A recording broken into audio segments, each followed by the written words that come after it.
Okay, everybody, we are back. Thank you for staying through our PSAs.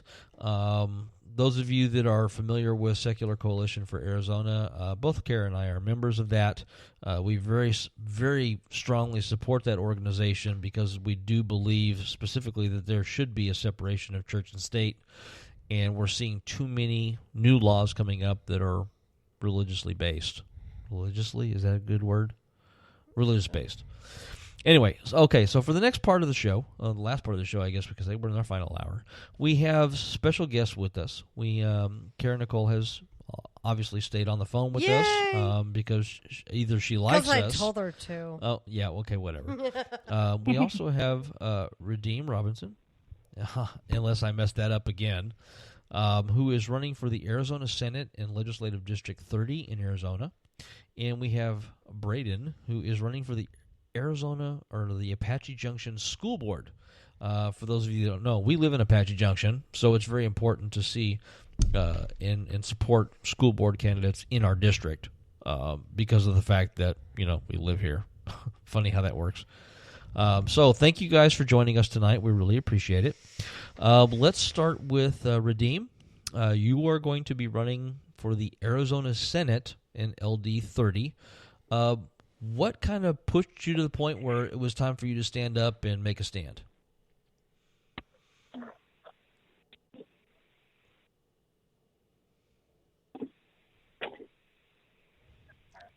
We didn't lose Redeem. Did we lose you, Redeem? Well, actually, I has been in my office. Hello? Can you hear me? Yeah, we can hear you. Oh, okay. So, yeah, I've always wanted to run for office. Actually, I'm here I lived in North Carolina. I grew up in Atlanta as well, and tried to run for office there. And I said in 2018, that's going to be the year I'm going to run first on the state side. And I said, well, I'm just going to go. Okay, you're cutting try to in. Make some change. You're cutting in and out pretty badly. And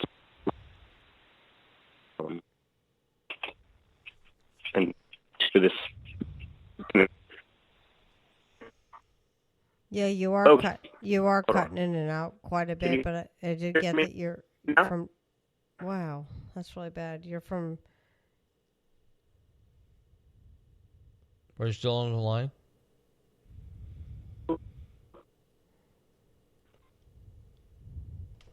I hope we didn't lose him. I'm curious to know more. Yeah, Redeem, if you can hear me, you might want to disconnect and then try calling back in to see if it'll work, because we're getting just every couple of words from you. Okay.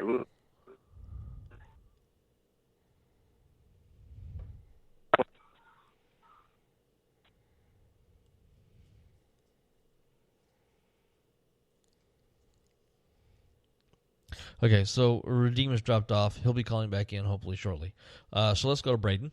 Braden, why do you want to run for the Apache Junction School Board?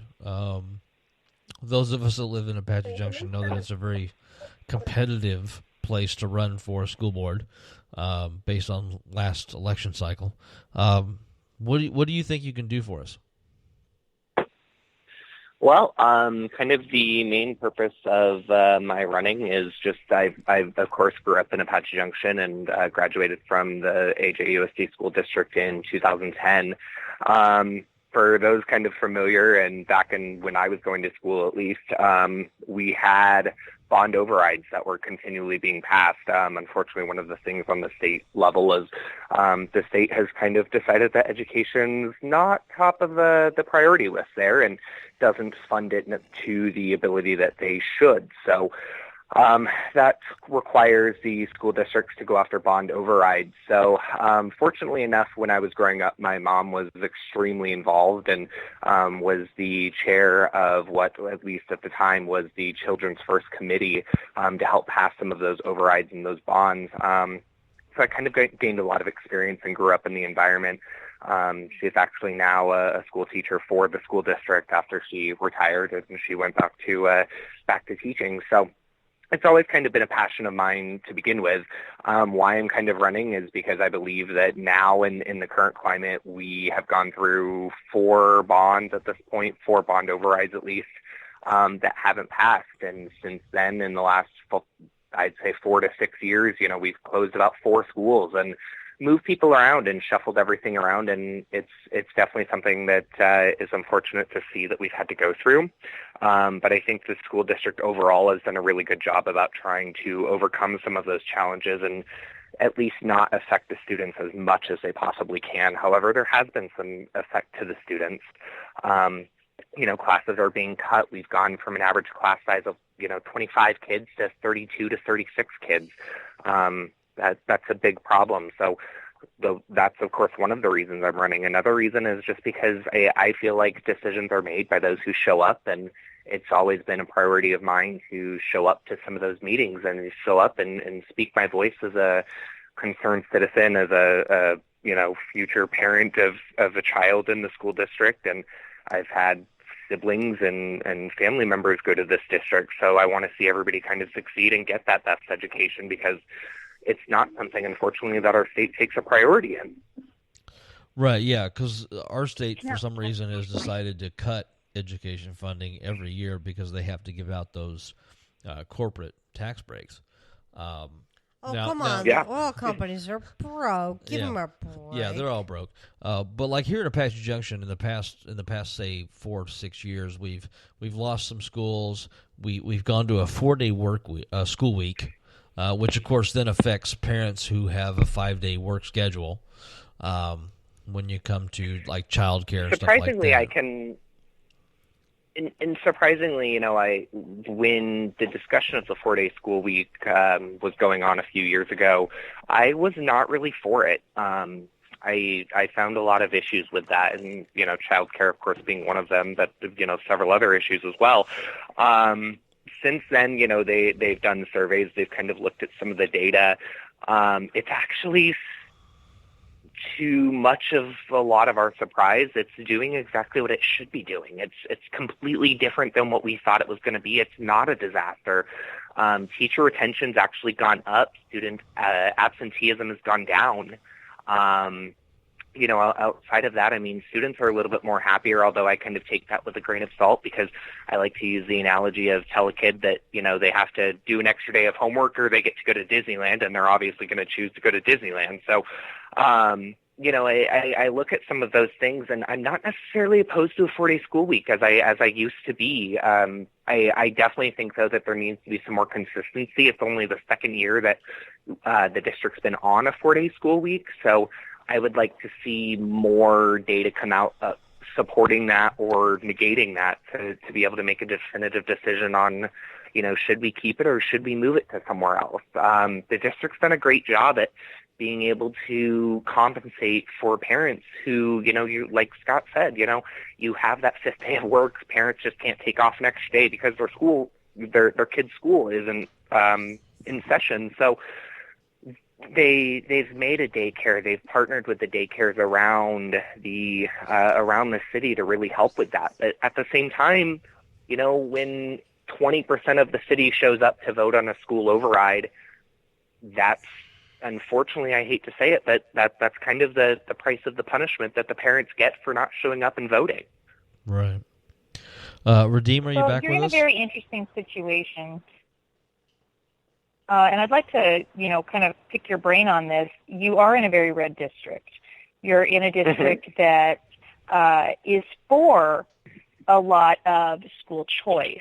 You're in a district that supports a lot of Trump's decisions to go school choice, to get rid of public schools. You're in a district that a lot of the voters oppose socialism, quote-unquote socialism, and they would prefer to have school choice, charter schools, these sorts of things. How do you plan to address people who don't want there to be a public school network to get their vote for school board?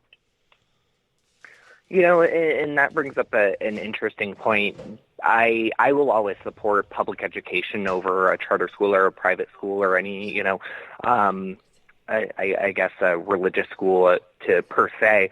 Not to say that I'm opposed to them. However, I don't. My biggest thing is the funding issue. I find it very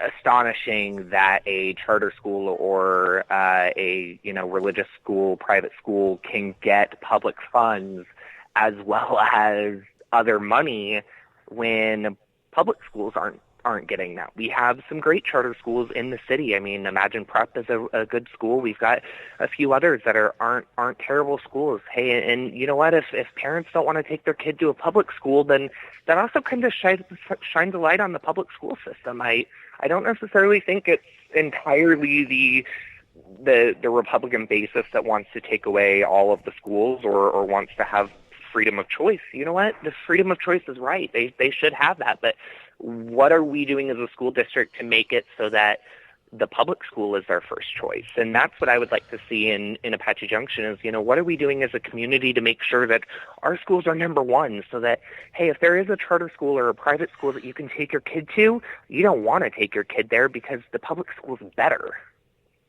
Very, very good answers. Are you really, back with us, Redeem? Fantastic. Redeem, can you hear us?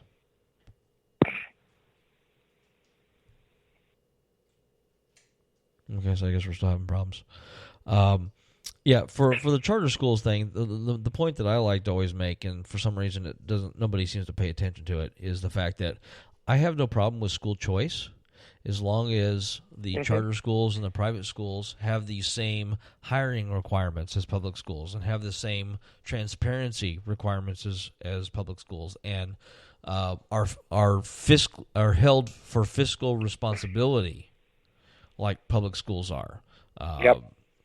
We know that in Arizona, charter schools can actually get public money, and then if the school fails, they keep it all. They keep all the property, they keep all the money, they keep all of that, and it goes out to their board of directors or whoever.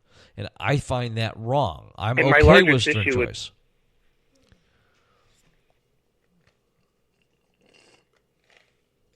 Are you guys there? Yeah, we're here. Go ahead. I'm still here. Okay.